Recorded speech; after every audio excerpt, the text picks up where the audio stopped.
Simple English mizo YouTube channel tangle Facebook page ring vine chi bai fagule voina po hian ni tin kan man tangkai nge nge theitur sap tong thatak tak chu kan sir hole dona chuwang chuanin he video hi top thalo en chuk ro he video hi lo en chuk ani chuanin sap tong ama ain ma iso nanga I hriat to sa te po kha thiam takin isoi chuk theinga ti chuanin ila hriat lo te po I hriat bel don ani chuwang chuan he video hi top thlengin na in share don lo ani Ole voina hi chon apik takin pakhale pakhat kanin biakna kan man tam em te pakhale pakhat kan biakna kan man tam em so na te sap to ka so dan di chu kan sir ho ton ani ole ka YouTube channel hi ila subscribe ri lo ni chen kho takim lo subscribe sakla choni mamo tur anga I hriat I thiat te hena te I una te hena te I du sak te hena milo share sak ve nge ro kalome ole to channel tan halang Where are you from? Where are you from? Where are you from? Khoya tangi lo kala.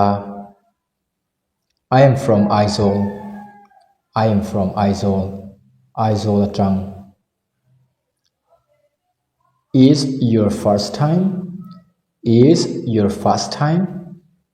Is your first time? Ivai khalo kal nami. Yes. This is my first time to visit here. Yes, this is my first time to visit here. Yes, this is my first time to visit here. Oh, tun hi voi khat kalau tlo na nia. Ole, pakhat na tanga pali na thleng hi voi ni theu kalau sei cho lenga voi ni ka soina ka rolin lo sei tum roi manem. Where are you from? Where are you from? Khoi tangi lo kala. I am from Aizawl. I am from Aizawl. Aizawl atang. Is your first time? Is your first time? Ivoi khalo kal nami. Yes, this is my first time to visit here. Yes, this is my first time to visit here. Oh, tun hi voi khat kalau tlo na nia. Thalo tup. Ole tuna chuani mizo phati ka soinga sa phati nangman lo soiro hetia kan practice hianin I hriat to sa po hi tlom tlam takin I soi thei zual don ani tan nga lang khoi tangi lo kala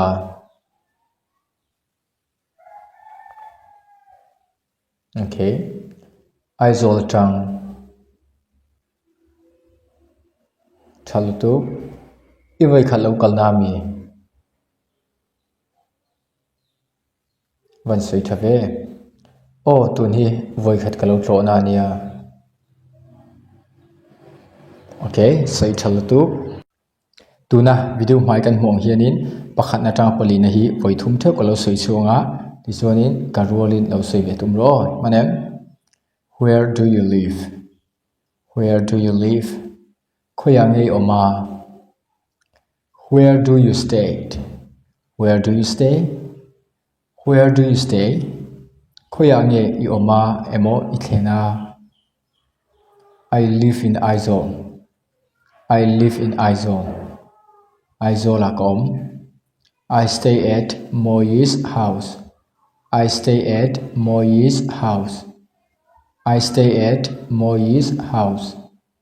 Moina akom emo Moina atheng tina ani heta hianin soifia du lokania number pakhana where do you live live le where do you stay stay hi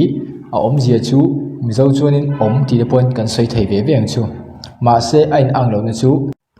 hemi number pakhana live hi chuanin ako tum chu enge ti chuanin chung te ne na kan om na nget taka kan om na kan chen na kha a soi tum ania ako tum ne ti chuanin stay hi chuan kan len wa na kan om lok na emo kan jin wa na kan om lok na khatiang kha a soi tum ani chuwang chuanin hai hi om ti soina hian kan mang ve ve the ma se a man dan ero an anglo ani ole chuwang chuanin pakhat na tanga pali na hi voi ni theu kalo soi chuk lenga karolin lo soi tum vero Where do you live? Where do you live? Khoya ngi oma Where do you stay? Where do you stay? khoya nge ithen emo khoya nge om I live in Aizawl I live in Aizawl Aizawl là kom I stay at Moi's house I stay at Moi's house om je chu moi ina ka om emo moi ina ka thleng ti na ani tuna chuanin kan thiam bel le zonan mizo phathi kalo soinga sa phathi nang malo soi roi manem khoya ngei oma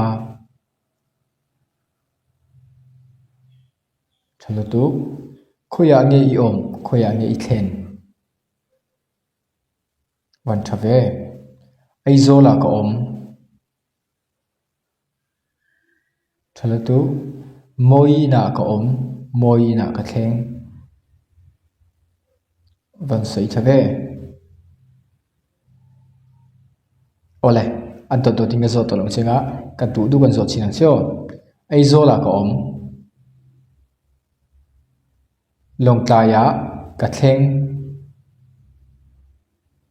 okay lo pho ve to ro long tlai ka thleng ni chuan tinga soyang I stay at long tlai ti mai tu ani mun pakhata I lo kalta chu I kalna huna chuan I u le naute mo I chen le rolte chu an om no ta chuanin hotela I thlen ngai ta ni chuan hotela I thleng ta I thian pa khanin alo zo ta chia khoya ngei om emo khoya ngei I thleng tin lo zo ta chia I tiang hian I chang thei ni I stay at the hotel I stay at the hotel I stay at the hotel om je chu hotela ka thleng ti na ani mai ni ti chuanin how long have you been here how long have you been here how long have you been here om je chu heta engtia rai ngei om to a ti na ani hay mi khual kan hne na lo kalte ti chuanin abik takin emi ramdang mi ho kan rama emo kan khua emo an local ai tourist ho ka ting chu kha te kha kan hu hianin etiang hianin kan va bethai ni how long have you been here heta engtia rai ngei om to a ti chuanin hetiang hianin min lo chang thai ani mi min zo dang ni chuan hetiang hian kan chang thai bok ani I have been here 3 days I have been here 3 days I have been here 3 days om je chu ni thum ka om to ti na ani ni ngai om to ni chuan I have been here 5 days ti mai tur ani ti chuanin min an zo ta lang soi thiam lo ta emo min an zo che ai kan thian emo ai kan thian mai che kan mer hriat thian te ka heta hianin ni engzat nge engtia rai nge om to tia min long zon ni chuan hetiang hian kan chang thai ani mai chian ni chuanin she has been here for 5 days she has been here for 5 days she has been here for 5 days om je chu ninga vela om to tina ani ole tuna chuanin mizo phathi kemen kalo soinga sa phathi nang malo soi roi manem hotela ka thleng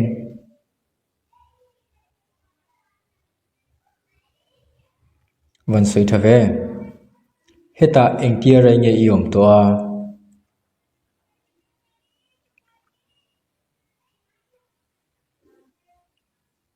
ni thum ka om to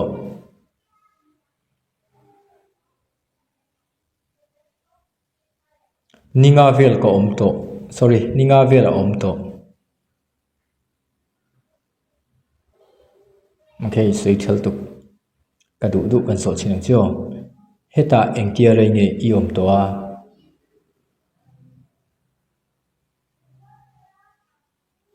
nisari kom to nisari kom to soidan chu I have been here 7 days ti mai tu ani altro ti chuanin mi hi mun pakhat khata ikal ngai emo ikal toem tia so na kan so du ni chuan hei hi kan mang thai ani have you been to Tahan have you been to Tahan have you been to Tahan om je chu Tahan ikal toem emo Tahan ikal ngai ti na ani mai ni ti chuanin kan kal to ni chuan heting hin kan chang thai ani yes I have been to Tahan yes I have been to Tahan yes I have been to Tahan o tahan ka kalto tina ani mai ni chuanin pathum na mingi have you been to Aizawl mingi have you been to Aizawl mingi have you been to Aizawl omje chu mingi Aizawl ikalto em tina ani chuanin hetiang hianin kan kalto ni chuan kan chang thani yes I have been to Aizawl many times yes I have been to Aizawl many times yes I have been to Aizawl many times omje chu o Aizawl ka kalngun to mai emo Aizawl voitam ta ka kal to ti na ani mai ni claimin ka soirang dewa voi ni theu ka lo soileng o ka rolin lo soitum ro have you been to Tahan have you been to Tahan Tahan kal to em yes I have been to Tahan yes I have been to Tahan o Tahan ka kal to mingi have you been to Aizawl mingi have you been to Aizawl mingi Aizawl kal to em palina yes I have been to Aizawl many times yes I have been to Aizawl many times o Aizawl ka kalngun to mai ti na ani ole tuna chuanin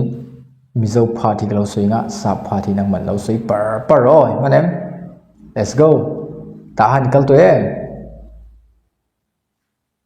okay o Tahan ka kal to chalu tu mingi Aizawl kal to em okay o Aizawl ka kalngun to mai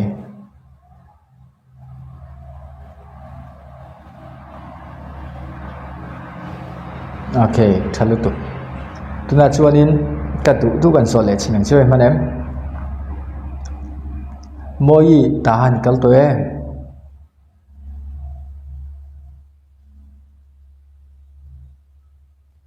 o Tahan voi khat ka kal to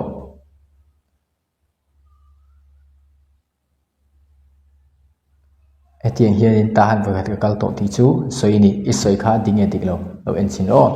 yes I have been to Tahan one time emo once I have been to Tahan one time adik ve thawa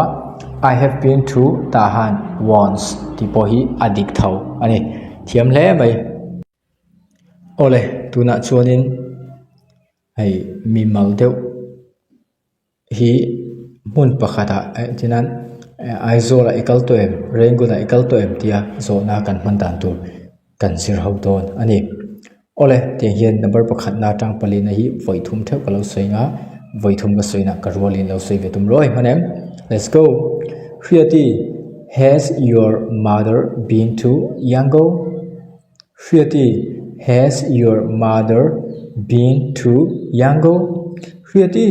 has your mother been to Yangon omje chu Khriati inu Rangoon akal to em ti na ani kan hriat lo takin han soi tai na Rangoon hi hemi kolram barmaram chunga khopui amalai chuanin capital city kan ti khi India chuanin New Delhi lo ni da tro ti chuanin ama chun kolrama hian Rangoon hi emi an khopui kan khopui capital city hi ni thina ni ma se tuna chun ni pi ro ani to ta chu ma se sumdo na te engti na po hianin ai apoi mo per pakhat ani chuwang chuanin kolram te lokal ni chuanin ai kolram to tu hrim hrian lokal ni chuan Rangoon te zukalla anuam khop mai ma se koltong ro chu tlem zong tal chu I thiam be chu ngai ni nang mai kal don chun mo ma se mer the tam takal pu tun tamang ole hello khilai se ni swing point se zir zom le o chuanin yes she has been to Yangon 2 times yes she has been to Yangon 2 times yes she has been to Yangon 2 times omje chu o kanun Rangoon voi ni akal to tina ani ala kallo ni chun heting hian kan soi thai ani no she has not been to Delhi at least one time no she has not been to Delhi at least one time no she has not been to Delhi at least one time je chu ai kanun Delhi voi khate po ala thleng lo emo ala kal lo kan ti thai ni ti chuanin palina no she never goes abroad very often no she never goes abroad very often no she never goes abroad very often je chu ai ramdang alakal chu ngai lo alakal chu ngai lu tuk lo te po an tiang chu ole tuna ai chu tlema a har sat deuh awang hianin pakhat atang palina hi voi khat theuh lo sei chu o voi ni to loin ka rolin lo sei tu mang manem let's go Shweti has your mother been to Yangon Shweti inun rengu na kal to em yes she has been to Yangon 2 times oh kanun rengu voi ni kal to ala kalau ni chuanin no she has not been to Delhi at least one time je chu kanun Delhi voi khate po ala thleng lo emo ala kal lo te po kan ti theng chu ti chuanin hetiang point kan chang thei ni no she never goes abroad very often je chu ai ramdang akal chu ngai lo emo ramdang akal chu ngai vak lo te po kan ti theng chu zo chuanin ke tuna chuanin sap phathi nang man lo soinga zo phathianin keman klo soi do ni mizo phathi klo soi ma sa oh are you ready let's go Shweti idu rengu na akal to em pan soi thave oh kanun rengun voini akal to okay very good ai kanun Delhi voi khate pol thleng lo ai ramdang kal chu ngai lo okay soi thale mai ole helaya kan hriat tur poimo ka hriat chu nge ti chuanin hemi has your mother been to Yangon hay je chu enge ti chuanin hetia hai va thleng to kan ting chu kal to entina mi pakhat ai zo te local don ta se naktu ka kal don dar ru ka kal don ta ti chuanin thenle rol te khanin moi kha ai zo la kal to em lo di ta se khatiang kha chu hay hi aman thailo ni ma se hetia kan va thleng to em tia kan soina hemi kan kal ngai to em kan tiang chu khatiang soina khan has your mother been to Yangon hi kan mang thai ni your mother ayate your father mang thaya rengun ayate Delhi te disuan Australia te Switzerland te USA te po aniang chu imang thai ani chuwang chuanin hay hi imang thiam mi chuanin tam takin imang thaya ti chuanin pakhale pakha impiak na po atang ka em wang hianin lo thiam tumla he video ro enon zero ole tuna po hianin have been mana tho hi kan zir chhole do na ni achan chu apoi mo ema he video hin have been hi lo mang tam dewang o pakhana tanga pali na hi voi thum theu ko lo soi cholenga ka rolin lo soi ve tum ro they have been at our home for 5 days they have been at our home for 5 days they have been at our home for 5 days je chu tan ina ninga vel chu an to tina ani chuanin how long will you stay here how long will you stay here how long will you stay here je chu heta engtik thlenge in do na ti ani chuanin I will stay here for 4 days I will stay here for 4 days I will stay here for 4 days je chu nilivel ka omang tina ani I will stay here 3 more days I will stay here 3 more days I will stay here 3 more days je chu nithum kala cha mang tina ani ole pakhana tanga pali na theng hi voi khatheu lo soi no lenga kharol no soi tumro they have been at our home for 5 days kan ina ninga vel chu anom to tina ani ai kan ule naute emo kan mer hria te mo pon ise kan thende ro te pon ise kan ina alo thlengta min engkiaring en omto tiamin so ni chun he kha zo na kha he number pakhat na hian kan chang thai ni they have been at our home for 5 days nili ni chuan 4 days ti mai tur ni khan ni chuan 1 day ti mai tur chuanin heta hian engkia rai nge I om to tia zo na kan zo do ni chuanin how long will you stay here ti mai tur ani how long will you stay here ti tur a chan chui nge ti chuanin zin ni ne mo lo tloi ni mo alo kal zo ka bang khan stay mang tur live live kha man lo tur a che nial het na ani lo wang khan ti chu number pathum na nilivel ka omang ni chuan I will stay here for 4 days I will stay here for 4 days omje chu nilivel ka omang ti na ani ti chuanin I will stay here 3 more days I will stay here 3 more days omje chu nithum kala chamang ti de kan soi do ni chuan I will stay here for 3 more days ti mai tur ani ninga ni chuanin I will stay here 5 more days kan ti le mayang oltro irin ai all day ole mizo phathi kalo soinga sa phathi nang malo soi roi manem kan ina ninga bel chu an to van soi thave how long sorry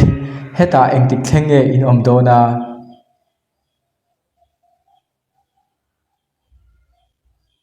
van soi thave nilivel ka omang soi thalo tu nithum kala chamang soi thave ni khat kala chamang ani chuanin soi ding lo in test te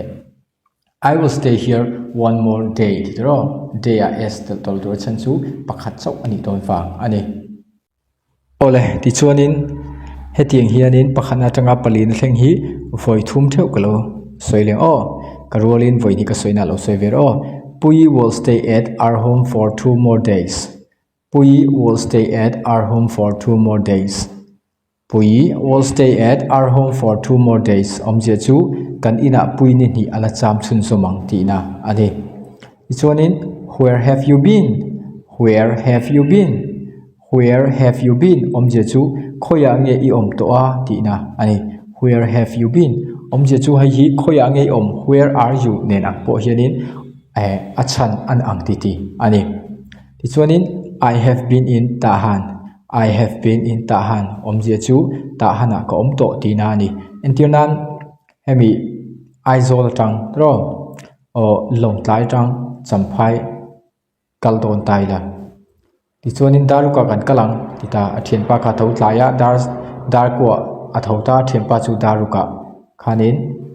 long tlai lam panin champhai tang kalta ti chuanin athian pan akal so veta ani chu dar sari tang kal soka athian pa daruk atanga chuakha afon ta ni ta kan where are you aya where have you been kha kan mang thai ani chan chu khoya nge I thlen emo ai I thlen na chin ang chi zo na po khanin kan mang thai ani I have been in Tahan I have been in Tahan omje chu Tahana ko om to tina ani Sangtia has been at the market Sangtia has been at the market Sangtia has been at the market omje chu Sangtia bazara a om to tina ani ole tuna chuanin pakhana tanga pali na hi voi khat theu kalo sei cholenga karolin lo sei tumroi manem soirola 1 2 3 Pui will stay at our home for 2 more days kan ina pui ni hi ala cham chun zomang where have you been khoya ngei om to I have been in Tahana kom to Sangtia has been at the market Sangtia basara om to thave ole tuna chuanin sap phathi klo soinga miso phathi lo soiro kan ina pui ni ni ala cham chun zomang an soi thave khoya nge om to soi thalatu Tahana kom to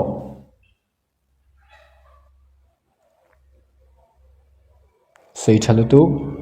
sang tia bazar a om to an sei thaturu buru ve ale tuna pakhatin ka du kan zo chiang cho long tlai kom to ading edik lo I have been in long tlai ti mai tu ani ithiam nu to ke